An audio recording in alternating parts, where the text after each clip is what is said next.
It's amazing to have you here in Vienna. What was your first thought when you get the invitation to came to us here? Oh, I was really pleased. A friend of mine has been to Vienna before, and he was telling me what a great city it was. So I was really excited to come here and meet the fans and get to see a little bit of the city. What does it mean for you to come to such great conventions? Oh, it's great to meet all the fans, you know. And as an actor, you work on various projects, and then, you know, meeting the fans and seeing how much they love the characters you play, and it's a great experience. Yeah, I get a real good buzz off it. You're well known for John Constantine. Do you remember your casting for it? Yeah, I do. Yeah, I was actually doing a play in London at the time, and I couldn't get over to California to LA to meet everyone, and I had long hair and a big beard because I was doing a Shakespeare play, and I can remember doing so many self-tapes and sending them off, and they really liked me, but they couldn't really see it because of the hair and the beard and stuff, and so it wasn't until I finished the play and flew to Los Angeles, cut my hair off, shaved my beard, and that's when eventually I got there. But I think I did about 15 tapes for it. Yeah, it was quite a long process, but it was great, and I'm really glad that I got to play him in the end. I heard you have a friend of you who are a real fan of the comics. Yes. How is it to have such a critic on your side?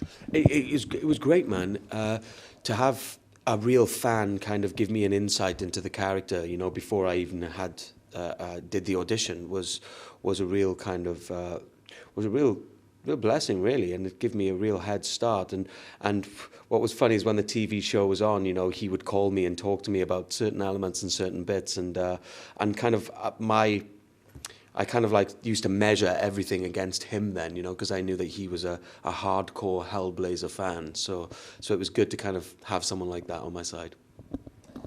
Have you read all the comics? Not all of them, no. There's too many. I stopped reading them when the show was cancelled because, you know, obviously I was a bit disappointed and didn't want to kind of carry on reading something and get frustrated by the fact that I couldn't kind of play the character. But I've read a whole bunch of them, and I've recently started reading them again because I've just finished playing John on DC Legends of Tomorrow. So I started to pick up the comics again to get back into the character. How have you trained for this character? I read a lot of comics and I drank a lot of beer.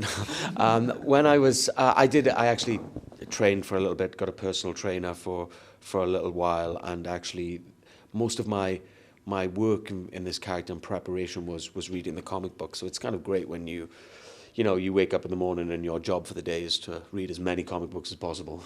You know, you're like, yeah, great, I'll take that. If you would be able to be a demon, what power would you like to have? What power would I like to, if I was a demon? Interesting question. I don't know, you'd have to go for the fallen one, wouldn't you? Yeah, let's go for the big one. Why not? You also played in Criminal Minds. Yeah. What can you tell us about it?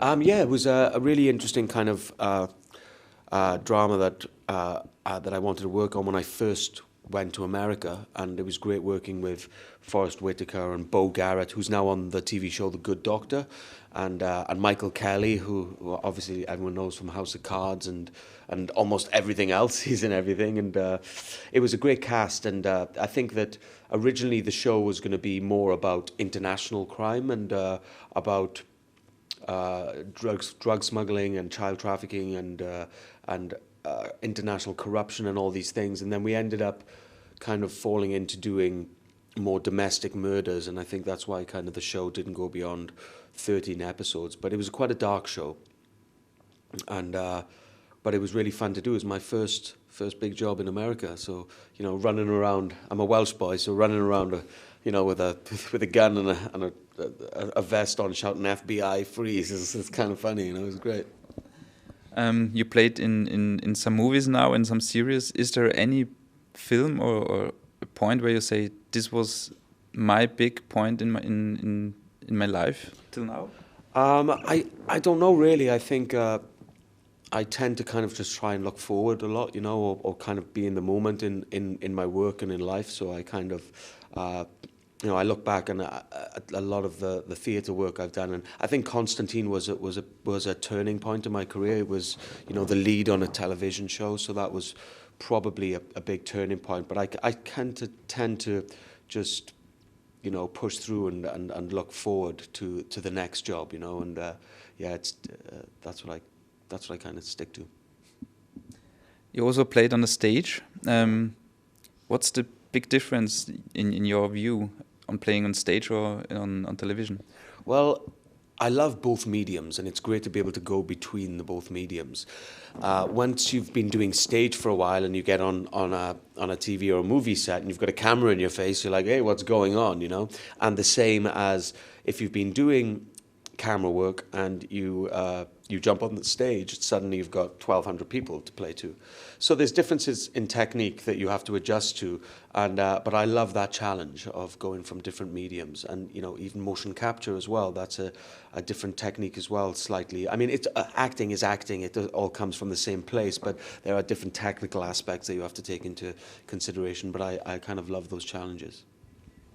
As you said, motion capturing. You're also the voice and cast of Edward Kenway. I'm always hearing that playing in a voice actor or motion capture in a video game is a really tough work. What can you tell us about it? Well, when I auditioned for the role, they told me it was a TV show, a pirate TV show, and I was like, that's going to be pretty cool. And then when they got me back in, they told me that it was actually motion capture for Assassin's Creed, and I knew the franchise, and I was really interested in working in motion capture after, you know, everything that Andy Serkis did was revolutionizing the medium with Gollum and all the Lord of the Rings stuff. I was really interested in kind of getting into that. You know, you're in a tight Lycra suit with dots all over you, and you know, you're in a room with lots of cameras around you, so you really have to use your imagination to kind of imagine the world around you. And there's something that's wonderfully challenging about that. I actually only did 2 days in the studio with doing the voice work, and I think I actually blew my voice out as well because I was shouting all the commands and everything, and at one point I was like, I think I have to stop. But yeah, it's I wouldn't say it was like more difficult or anything. I would say that it's interesting, and it was really fun to do, to kind of mess around and play around with all the wonderful actors that I got to on that job. How have you trained for it, to be a pirate?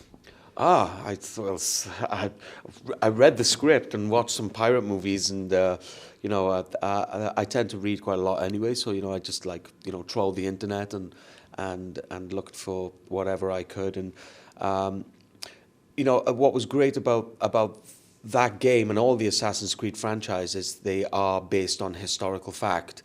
So it's looking, even though Edward Kenway is not a historical figure, you know, he was going back and looking at Blackbeard and all of those characters that were around at the time and reading all that literature. And Darby McGivitt, who's the writer, he's so knowledgeable about all this world that, you know, you could ask him anything, and you glean through all that stuff, and you kind of try and, you know, let as much stuff kind of seep into your imagination as possible, so that when you come to do the work, that hopefully, you know, that information is there and comes out in the work somehow. Okay. Have you felt like a pirate for yourself in the end? I feel like a pirate in the end. I feel like a pirate every day, to be honest with you. And I like rum. What can you tell us about your next projects? Well, I am going to be on DC Legends of Tomorrow, episode 9 and 10 of this season. And it's going to be a great episode. God, I sounded like someone I knew then. It's going to be a great episode. It was really good fun to work with all of their team and to have the character interacting with, you know, Katie Lotz's character and everybody else on the team, and I think it's going to be a good episode, yeah. Is there any film where you would like to play in the future? Or any character? Any character? I kind of take it as it comes, you know, when I get a script through, I'll look at it and see if I like it and if they would like me for the role, and kind of go for that. I like to play a wide range of characters, you know, so I'm open to doing comedy and drama and lots of different styles, so I kind of take it as it comes, script by script.